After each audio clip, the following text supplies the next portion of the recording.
certeza, Kaiju número 8 foi um dos principais lançamentos de 2024. E que ano pra gostar de animes, né? Só que Kaiju número 8 ele não é apenas um anime ali de batalhas entre monstros e humanos. Bom, na verdade até é, mas não é só isso, né? E Kaiju número 8 também ele tem uma pegada meio de mistério ali, né? Porque afinal, por que escolheram o Kafka para se tornar um Kaiju? Por que justo ele? Vem comigo que a gente vai ver isso agora.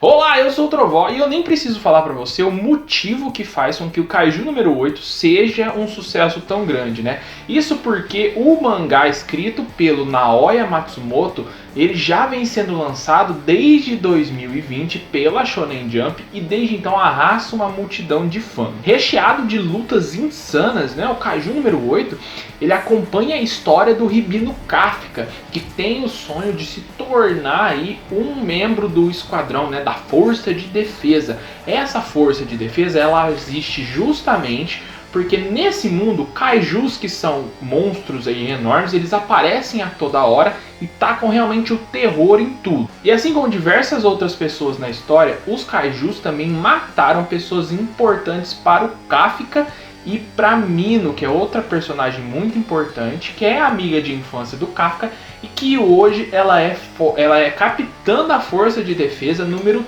3, né? E esse também aí é um dos motivos que o Kafka tanto quer entrar para a Força de Defesa, porque foi uma promessa que os dois fizeram juntos ali de combater os kaijus, os dois juntos lado a lado. Só que já com 32 anos e chegando ali na idade limite para poder fazer a prova, né, para entrar para a Força de Defesa, o Kafka, sem habilidade e sem força nenhuma, ele só reprova nos testes e acaba desistindo de se tornar um membro da Força de Defesa. E ele acaba indo justamente trabalhar numa empresa que faz a limpeza dos kaijus depois do combate. Eu achei essa pegada muito interessante porque a maioria esmagadora dos animes, o que eles fazem? Eles simplesmente jogam um monstro ali, o herói derrotou o monstro e esse monstro simplesmente some, né? No Kaiju número 8, a gente tem a empresa de limpeza que ela é responsável por eliminar todos os dejetos do monstro, todos os pedaços. Então o Kafka mesmo, ele entende muito da anatomia dos kaijus. Então aí começa a história com o Kafka conformado que ele não vai mais ser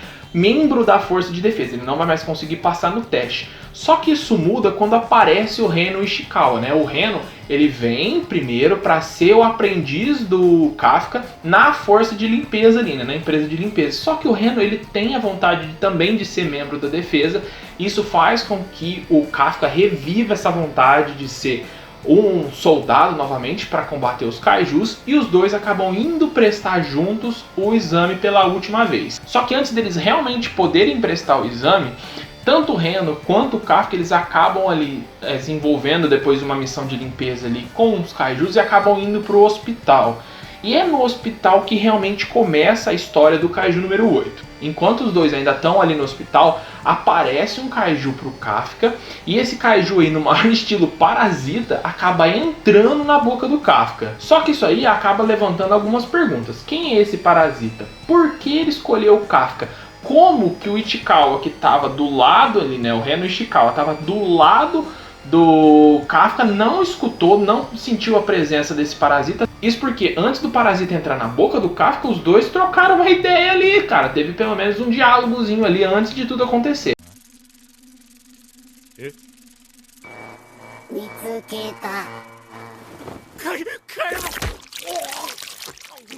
Bom, a real é que essas perguntas ainda não foram respondidas, né? Só que a gente consegue tirar algumas conclusões daí. E a primeira delas é que esse Kaiju que apareceu pro Kafka, ele tem poderes telepáticos, né? Até porque, se não fosse uma conversa por telepatia, o Reno, que estava ali do lado da cama do Kafka, ele teria escutado a conversa, já que eles trocaram uma breve ideia ali antes do parasita entrar para a boca do Kafka. Só que por que o Kafka? E esse Kaiju, ele é uma espécie de parasita. E o que os parasitas precisam para se desenvolver? Um corpo perfeito. E aí você até pode argumentar comigo e falar assim, poxa, mas o Kafka tem um corpo perfeito?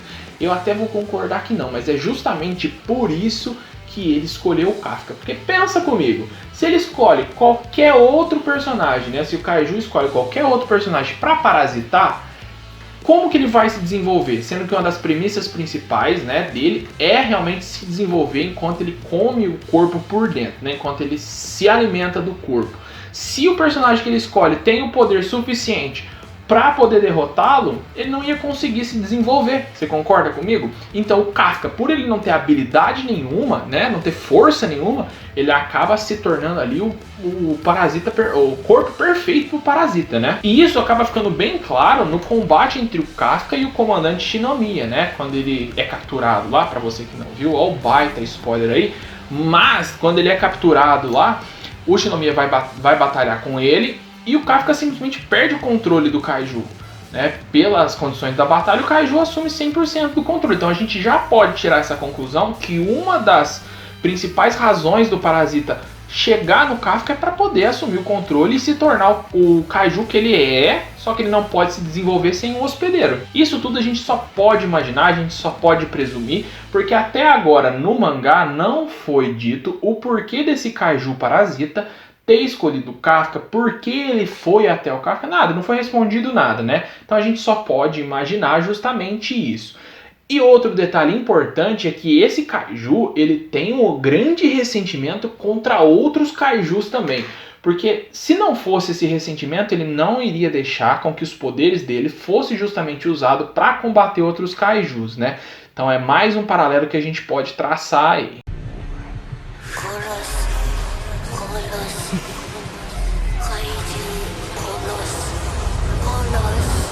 Então vamos aguardar para ver o que vai acontecer no mangá, quais vão ser os motivos, né? Mas se eu tivesse que adivinhar alguma coisa, eu chutaria que tem a ver com o grande aparecimento de Dai Kaijus e Kaijus mais inteligentes, né? Esses Dai Kaijus, na verdade, eles são mais inteligentes, são mais fortes, alguns deles conseguem até falar, né? Como é o caso do Kaiju número 9, que diferente do Kaiju número 8, que é um parasita, ele é tipo um vírus, que ele vai se desenvolvendo, vai ficando mais forte conforme o tempo vai passando.